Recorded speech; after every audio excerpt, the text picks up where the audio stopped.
ধরণীর পথে পথে ধুলি হয়ে রয়ে যাব এই কামনা,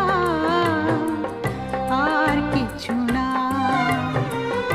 আগামীর পায়ে পায়ে আমিও পৌঁছে যাব সেই ঠিকানা, আর কিছু না। ধরণীর পথে পথে ধুলি হয়ে রয়ে যাব এই কামনা, আর কিছু না। আগামী পায়ে পায়ে আমিও পৌঁছে যাব সেই